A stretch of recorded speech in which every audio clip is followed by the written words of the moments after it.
Hi friends, అందరికీ నమస్కారం. టేలెపిక్ ఛానల్కి మీకు మళ్ళీ స్వాగతం.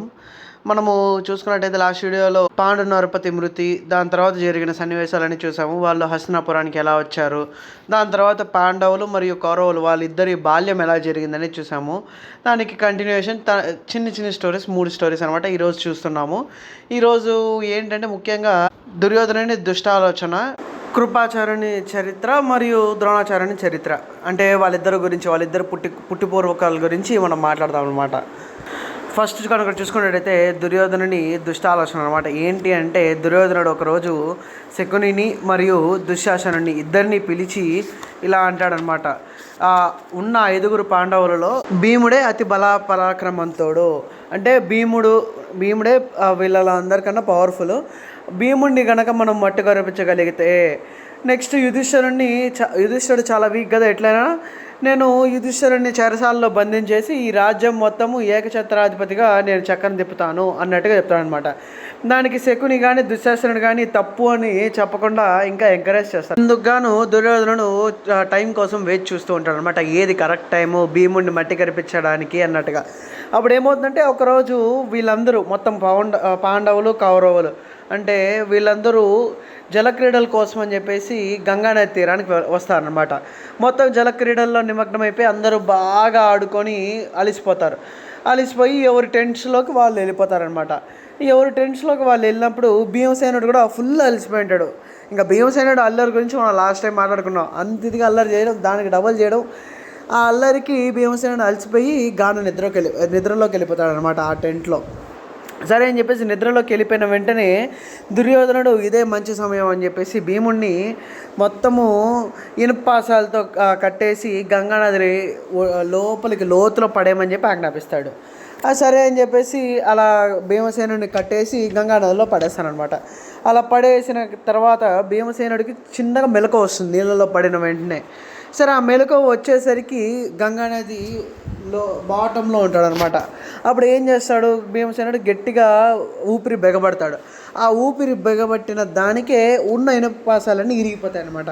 అంతే, అవి విరిగిపోయిన వెంటనే ఏమీ కాలేదన్నట్టుగా పైకి వచ్చేసి అలా పైన స్విమ్ చేసుకుంటూ ఒడ్డుకు వచ్చేస్తాడు. ఇది చూసి దుర్యోధనుడు చాలా ఇదవుతాడు అనమాట, డిస్కరేజ్ అవుతాడు. ఎందుకు అంటే తన ప్లాన్ ఇలా మట్టిగా రిసిపోయింది కదా, అందుకు దుర్యోధనుడు బాధపడతాడు. కానీ ఈ యొక్క ప్లాన్ పోయింది కదా అని చెప్పేసి ఆగాడనమాట. ఇంకా ప్లాన్ చేస్తాడు. ఈసారి ఏంటి అంటే తన రథసారథికి చెప్పి ఒక పాముని, కాలకోట విషనాగుని తీసుకొచ్చి భీమసేనుడిని కరిపించమని చెప్తాడనమాట.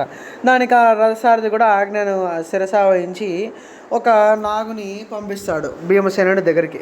ఇలాగే సేమ్ ఎప్పుడైతే అలిసిపోయి పడుకో అంటాడో అప్పుడు.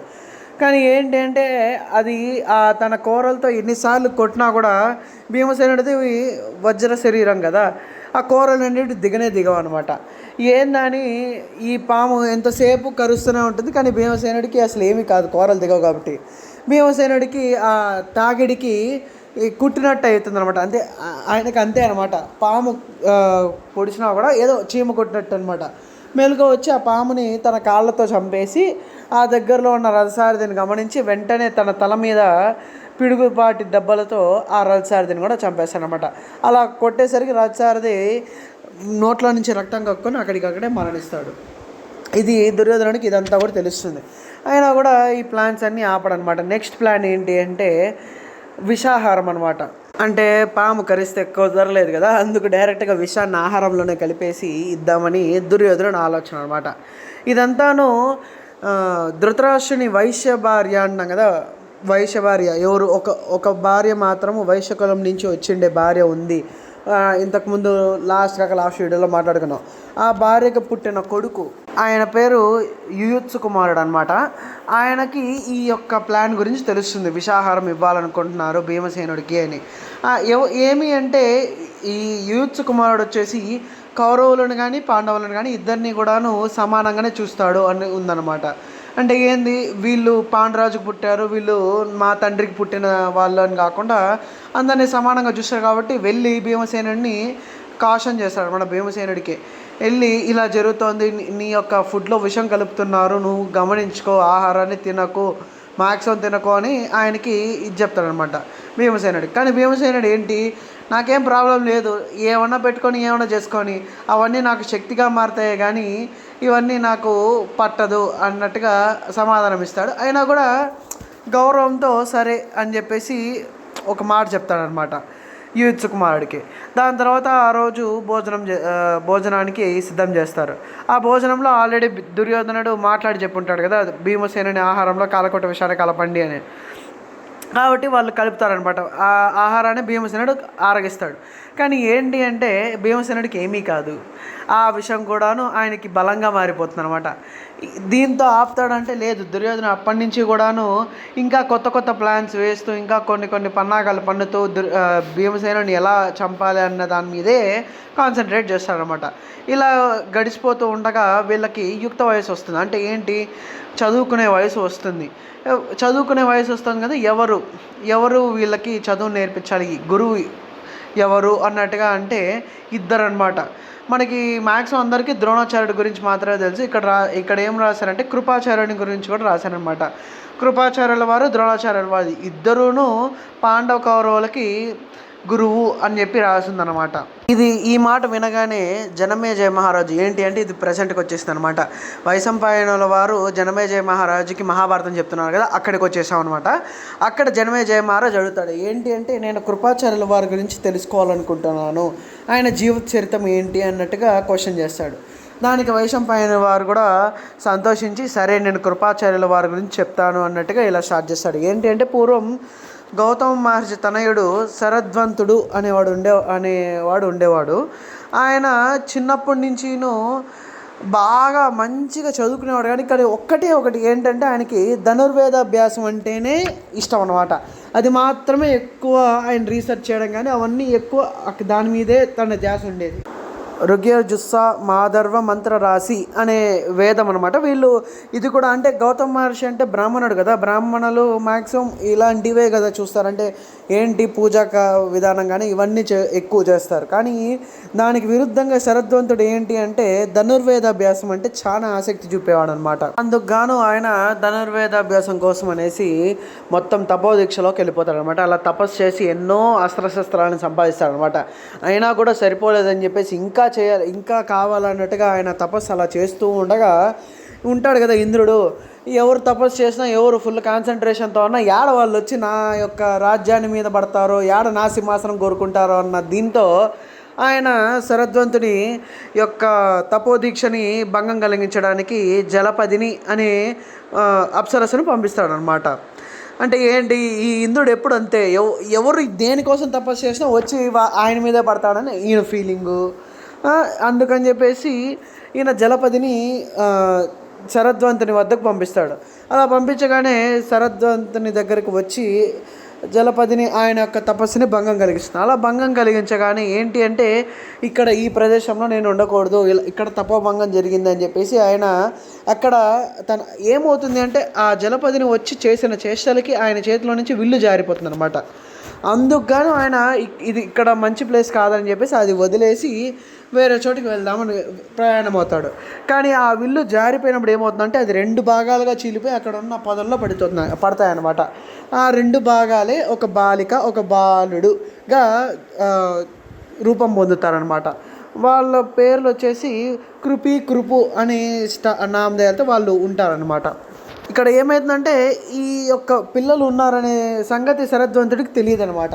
ఇలా ఉండేసరికి ఏమవుతుందంటే అక్కడికి శంతనుని యొక్క ఉంటారు కదా, శంతనుడి దగ్గర భూసురులు అంటాం కదా, అంటే ఏంటి భూములన్నీ చాలా భూములు ఉంటాయి, వాళ్ళు కంట్రోల్ చేస్తూ మేనేజ్ చేస్తూ ఉంటారు. వాళ్ళల్లో ఒకరు ఈ యొక్క బాలికల్ని గమనించి ఈ విషయము శంతనుడికి చెప్తారనమాట. వాళ్ళు ఇక్కడికి ఎందుకు వచ్చారంటే హంటింగ్ పర్పస్. మనం చూసాం కదా శంతనుడికి హంటింగ్ అంటే చాలా ఇష్టం అని చూసాము. కాబట్టి వీళ్ళు కూడా అంటే రాజు ఎలా ఉంటాడో వారి కింద పనిచేసే వాళ్ళు కూడా కొంచెం అలానే ఉంటారు కదా, అందుకు వీళ్ళు అడవిలోకి వచ్చి ఉంటారనమాట. ఆ బాలికల గురించి రాజు శంతనుడికి చెప్పేసరికి ఈయన వాళ్ళిద్దరిని తీసుకొచ్చి అపురూపంగా పెంచుతాడనమాట. ఇలా పెంచుతూ ఉండగా ఈ శరద్వంతుడు తన దివ్య దృష్టితో జరిగిన విషయాన్నంతా తెలుసుకొని వెంటనే వచ్చి శంతనుడి దగ్గరికి వచ్చి జరిగిన విషయం అంతా చెప్తాడు. చెప్పిన వెంటనే శంతనుడు కూడా గౌరవంగా ఆయనకి చేయాల్సిన మర్యాదలన్నీ చేసి ఆ పిల్లలిద్దరిని కూడాను ఆయనకి అప్పచెప్తారనమాట. అలా అప్పచెప్పిన తర్వాత శరద్వంతుడు ఆ పిల్లలిద్దరిని మొత్తం ఆయనకి ఉన్న విద్యాభ్యాసం అంతా, ఆయనకున్న నాలెడ్జ్ అంతా కూడా వాళ్ళిద్దరికీ ఇస్తాడనమాట. వాళ్ళిద్దరిలోనూ కృపుడికి అంటే ఆ బాలుడికి మొత్తం ఆ ధనుర్వేదాభ్యాసం అంతా కూడాను మొత్తం బాగా అప్పచెప్తాడు. అందుకే ఎన్నో అస్త్రశస్త్రాలను కూడా వీళ్ళిద్దరికీ ఇస్తాడనమాట. అందుకే ఆయనకి అప్పటి నుంచి కృపాచార్యుడు అని పేరు వచ్చిందనమాట. ఎవరు? ఆ బాలుడు, కృపు అనే నామం ఉన్న బాలుడికి కృపాచార్యుడు అనే పేరు అలా వచ్చిందనమాట. అది కృపాచార్యుల వారి వృత్తాంతం అనమాట. ఇలా కృపాచార్యుని యొక్క వృత్తాంతం అవ్వగానే ద్రోణాచార్యుని వృత్తాంతం స్టార్ట్ అనమాట. నెక్స్ట్ నాడు భరద్వాజుడు గంగానది సమీపంలో ఆయన భరద్వాజ ముని తన యొక్క తపస్సును చేసుకుంటూ ఉంటాడనమాట. అలా చేసుకుంటూ ఉండగా అదే నదిలో ఘృతాచి అనే అప్సరస్ అనమాట. అప్పట్లోనే ఆమె చాలా అందగత్తె అనమాట. ఆమె జలకాలాడుతూ ఉంటుంది అనమాట అదే నదిలో. జలక్రీడలాడిన కొంతసేపటికి ఆమె పైకి వచ్చి అలా తిరుగుతూ ఉండగా గాలికి ఆమె యొక్క పైట కొంగు జారిపోతుంది అనమాట. అలా జారిపోగానే తన శరీరాన్ని చూసిన భరద్వాజునికి రేతపాతం జరుగుతుంది అనమాట. అలా రేతపాతం జరిగిన వెంటనే ఆయన దాన్ని తీసుకెళ్ళి ద్రోణ అనే ఒక యజ్ఞపాత్రికలో ఉంచుతాడనమాట. దాన్ని అలా ఉంచగానే ఆ పాత్రలో నుంచిను ఒక బాలుడు ఉద్భవిస్తాడనమాట. అతనే ద్రోణాచార్యుడు అనే పేరుతో సంసిద్ధం అవుతాడనమాట. ఇది ఇలా ఉండగా దీని పక్కనే ప్యారల్గా ఇంకోటి ఏంటి అంటే పాంచాల దేశాధిపతి పురుషోత్త మహారాజు ఉంటాన ఆయన కూడాను తపస్సు స్టార్ట్ చేస్తాడు. తపస్సు చేస్తూ ఉండగా ఈ ఇంద్రుడు మళ్ళీ తపస్సు భంగం చేయమని మేనకాదేవిని పంపిస్తాడు. సరే, మేనకాదేవి వచ్చిన తర్వాత ఆయన పురుషోత్త మహారాజు అక్కడ జరిగిన సంఘటన వల్ల వాళ్ళిద్దరికీ ఒక బాలుడు ఉదయిస్తాడనమాట. ఆ బాలుడే ద్రుపదనందనుడు అనమాట. ఇది ఈ యొక్క జరిగిన సంఘటన పాంచాల దేశాధిపతి పురుషోత్త మహారాజుకి వల్ల అంటే ఆయన ఇంటెన్షనల్గా చేసింది కాదు, కానీ జరిగిపోయింది అనమాట. అందుకే ఏం చేస్తాడంటే ఆయన విద్యాభ్యాసం కోసం అన్నట్టుగా ఈ బాలుణ్ణి భరద్వాజుని దగ్గరికి పంపిస్తాడనమాట. ఆయన నుంచి ద్రోణాచార్యుడు మరియు ద్రుపదుడు ఇద్దరును మంచి స్నేహభావంతో ఉంటాడు. అంటే ఏంటి, ఆ విద్యాభ్యాసంకి వెళ్ళినప్పుడు వీళ్ళిద్దరికి స్నేహం కుదురుతుంది. వీళ్ళిద్దరూ వీళ్ళ పియర్స్ని మించి అంటే చాలా బాగా వీళ్ళిద్దరు ఒకరికొకరు కాంపిటేటివ్గా ఉంటూ ఎంతో బాగా రాణిస్తూ ఉంటారు అనమాట. అస్త్రశస్త్ర విద్యలు కానీ మంత్ర విద్యలు కానీ అన్నీ కూడాను బాగా నేర్చుకుంటూ బాగా ఉంటారనమాట. ఇలా ఉండగా కొంతకాలానికి పురుషోత్త మహారాజు మరణిస్తాడనమాట. పురుషోత్త మహారాజు మరణించిన వెంటనే ద్రుపదుడిని రాజు చేయాలని చెప్పేసి ద్రుపదుడు ఆయన యొక్క గురువు అయిన భరద్వాజ ముని దగ్గరికి వెళ్ళి పర్మిషన్ తీసుకొని ఆయన మళ్ళీను పాంచాల దేశానికి తిరిగి వచ్చేస్తాడనమాట. అలా వెళ్ళిన తర్వాత ఈ ద్రోణాచార్యుడును దాని తర్వాత ఆయన యొక్క స్టడీస్ ఆయన కంటిన్యూ చేస్తూ ఉంటాడనమాట. ఆయన బ్రాహ్మణుడు కదా, ఇంకా కొన్ని స్టడీస్ ఉంటాయి, అవన్నీ కూడా చేస్తూ ఉంటాడు. అలా చేస్తూ ఉండగా భరద్వాజుని దగ్గర అగ్నివేశ తపస్వి అని ఉంటాడనమాట. ఆయన ఎన్నో అస్త్రశస్త్ర విద్యలు నేర్చుకుంటాడు. ఈ అస్త్రశస్త్ర విద్యల్ని ద్రోణాచార్యుడు అగ్నివేశ తపస్సు దగ్గర ఆయన నేర్చుకుంటాడు అనమాట. ఇలా కాలం గడిచిన తర్వాత ఆయన యుక్త వయసుకు రాగానే కృపాచార్యుని చెల్లెలు ఉంది కదా కృపి, ఆ కృపిని ద్రోణుడు వివాహం ఆడతాడనమాట. వీళ్ళిద్దరికీ పుట్టినవాడే అశ్వత్థాముడు అనమాట. ఈయనకి అశ్వత్థామ అనే పేరు ఎందుకు వచ్చింది అంటే ఈ బాలుడు పుట్టిన వెంటనే అశ్వంలాగా గీంకారం చేస్తాడనమాట. కొంచెం అలా ఉంటుంది అని, అంటే అశ్వంలాగా అంటే సేమ్ హార్స్ లాగా కాదు, ఆయన ఏడుపు అనేది కొంచెం అలా అనిపించడం వల్ల ఆకాశవాణి ఆ బాలుడికి అశ్వత్థామ అనే పేరు నామధేయంగా ఇస్తుందన్నమాట. ఇది విని ద్రోణుడు కానీ మరియు కృపి కానీ చాలా సంతోషిస్తారనమాట. అంటే ఏంటి, కృపాచార్యుల వారు ద్రోణుని యొక్క బావగారు అనమాట. ఉండగా రోజు రోజుకి అశ్వత్థాముడు పెరిగి పెద్ద అవుతూ ఉంటాడు. కానీ ఏమిటి అంటే ద్రోణాచార్యుడి యొక్క ఫ్యామిలీ సిచ్యువేషన్ చాలా దీనంగా ఉంటుంది అనమాట. వీళ్ళకి పూట గడవడమే కష్టంగా అన్నట్టుగా ఉంటుందన్నమాట. సరే, ఇప్పుడు ఎలా అనగా సరే ఏదో ఒకటి మన స్నేహితుడు ఉన్నాడు కదా ద్రుపదుడు, వాని దగ్గరికి వెళ్తే వాని వద్దకు వెళ్తే మనకి ఏదన్నా సహాయం చేయగలుగుతాడు అన్నట్టుగా ఈయన వెంటనే పాంచాల దేశానికి వెళ్తాడు. వెళ్ళి ద్రుపదుని ముందర నిల్చుకుంటాడు. ఎంతసేపు ద్రుపదుడు పలకరిస్తాడేమో, ఏమన్నా మాట్లాడతాడేమో, ఎలా ఉన్నావు, ఏంటి ఇన్ని రోజులు మీ పరిస్థితి ఎలా ఉంది అని అనుకుంటాడేమో అని ఈయన వెయిట్ చేస్తాడు. ఒక నిమిషం 2 నిమిషాలు అలా గంటలు గంటలు గడిచిపోతూనే ఉంటుంది. కానీ ద్రుపదుడు అసలు మాట్లాడనమాట. అసలు ఉన్నాడని కూడా చూడనమాట. ద్రోణుడిని అంత ఇదిగా అవమానిస్తాడు. సరే, ఈయన ఎంత అవమానపడినా కూడా ఈయన విషయం చాలా దీనస్థితిలో ఉన్నాడు కాబట్టి ఈయన ఫ్యామిలీ, మెయిన్గా ఈయన ఫ్యామిలీ గురించి ఆలోచిస్తాడు అనమాట. కాబట్టి ఆయన చిన్నగా ద్రుపదుడిని పలకరించి, నువ్వు నా స్నేహితుడు కదా ఇక్కడ గురుకులంలో, నా పరిస్థితి ఇలా ఉంది అన్నట్టుగా అలా చెప్పబోతుంటాడు. దానికే ద్రుపదుడు ఏం చేస్తాడంటే, నువ్వు నా స్నేహితుడు ఏంటి, అప్పుడే మర్చిపోవాలన్నట్టుగా. అంటే ఏంటి, ఒక బికారికి ఒక ధనవంతుడికి స్నేహం ఎలా కుదురుతుంది, అలాగే ఒక విద్యావంతుడికి ఒక అవిద్యుడికి ఎలా స్నేహం కుదురుతుంది, అలాగే ఒక రాజుకి ఒక కామన్ మ్యాన్కి స్నేహం కుదరదు. కాబట్టి ఇలా ఈక్వల్గా ఉన్న వాళ్ళకి వివాహం కానీ స్నేహం కానీ ఎప్పటికైనా అంతే అన్నట్టుగా రివర్స్లో మాటలు చెప్తాడు అనమాట. దానికి ద్రోణుడు చాలా బాధపడతాడు. ఇంతటితో ఆపడనమాట. ఇంకా ఏం చెప్తాడు అంటే, నీ యొక్క దీనస్థితికి నేను కారణం కాదు, నీకు కావాలంటే నేను కొంచెం డబ్బులు ఇస్తాను, నువ్వు వెళ్ళిపో, నువ్వెవరో నాకు తెలియదు, దేనికైనా ఒక టైం లిమిట్ ఉంటుంది, స్నేహానికి కూడా ఒక టైం లిమిట్ ఉంటుంది, ఏది ఎటర్నల్ కాదు, నీ స్నేహం అక్కడితోనే కట్ అయిపోయింది, గురుకులం నుంచి నేను రాగానే నీ స్నేహం కట్ అయిపోయిందని చెప్పేసి ఎట్టబడితే అట్ట తిట్టేస్తాడనమాట ద్రుపదుడు ద్రోణాచార్యుడిని. ఇది విన్న ద్రోణాచార్యుడు ఇంకా అక్కడ ఉండలేక ఇంకొక మాట కూడా చెప్తాడు, నువ్వు ఎక్కడికి ఏ దారిని అయితే వచ్చావు ఆ దారినే పో, నేను నీకు ఏమీ చెయ్యను, నేను నీ స్నేహితుని కాదన్నట్టుగా గట్టిగా తిడతాడు. దానికి ఈయన ద్రోణాచార్యుడు బాధపడి ఆయన వచ్చిన దారి వెళ్ళిపోతాడనమాట. దీంతో ఇక్కడ స్టోరీ కంప్లీట్ అవుతుంది. ఈయన దీని తర్వాత హస్తినాపురం వైపు వెళ్దామని ప్రయాణం అవుతాడు. దీంతో స్టోరీ కంప్లీట్ అవుతుంది. నేను ఒక చిన్న పార్ట్ మర్చిపోయాను అనమాట. ఈయన ద్రుపదుడు దగ్గరికి వెళ్ళే ముందు ఇంకొక చిన్న పని చేస్తాడు. ఏంటి అంటే, పరశురాముల వారు ఉంటారు కదా, ఆయన తన తపస్సు కోసమని వెళ్ళేటప్పుడు ఆయన దగ్గర ఉన్న సంపద అంతాను బ్రాహ్మణులకి వాళ్ళకి ఇచ్చేస్తూ వస్తాడనమాట. అది విన్న ద్రోణాచార్యుడు ఫస్ట్ ఈయన పరశురాముని వద్దకు వెళ్తాడు. వెళ్ళి ఈయన యొక్క మొత్తం ఇంట్రడక్షన్ ఇచ్చి ఈయన ఫ్యామిలీ పరిస్థితిని చెప్పగానే, సరే ఇప్పుడు పరశురాముని ధనం అడుగుదాం అనుకున్నప్పుడు పరశురాముడు చెప్పేస్తాడు. రివర్స్లో ఏం చెప్తాడంటే, నా దగ్గర ఉన్న గజ అశ్వ ధనరాశులన్నీను నేను బ్రాహ్మణులకి ఇంతకు మునిపే ఇచ్చేశాను. నా దగ్గర ఉన్నదల్లా శస్త్రాలు, శస్త్రవిద్య, సరసంపత్తి, శరీరం మాత్రమే. ఈ మూడిట్లో నీకు ఏవి కావాలన్నా కూడా నేను నీకు ఇచ్చేస్తాను అన్నట్టుగా పరశురాముల వారు చెప్తానమాట. దీనికి ఆయన ద్రోణాచార్యుల వారు శస్త్ర సంపత్తిని ఇమ్మని చెప్పేసి కోరుకుంటారనమాట. ఎందుకు అంటే, పరశురాముల వారు మనం విన్నాం కదా, 21 మార్లు మొత్తం క్షత్రియుల్నే సంహరించాడు. మొత్తం క్షత్రియ అనే కులమే లేకుండా చేసేట్టుగా చేశాడు కదా పరశురాముల వారు. అంత పవర్ఫుల్ వాళ్ళ దగ్గర నుంచి శస్త్రాల కన్నా ఇంకొకటి ఏముంది, మనం ఇంకేమీ అంతకన్నా మంచి ఆస్తి కానీ గొప్ప ఆస్తి కానీ ఏమీ లేదు అని చెప్పేసి ఆయన చెప్పగానే, పరశురాముల వారు ఆయనకు దగ్గర ఉన్న శస్త్రవిద్యలన్నీను ద్రోణాచార్యుల వారికి అర్పిస్తారనమాట. ఇన్ని పెట్టుకొని కూడా ఆయన స్నేహితుడు కదా అని ద్రుపదుని వద్దకు వెళితే ద్రుపదుడు అంత ఇదిగా అవమానిస్తాడనమాట.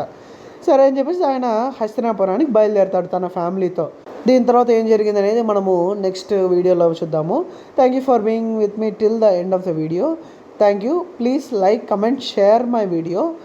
Please subscribe to my channel Tale Epic. Thank you. See you in the next video.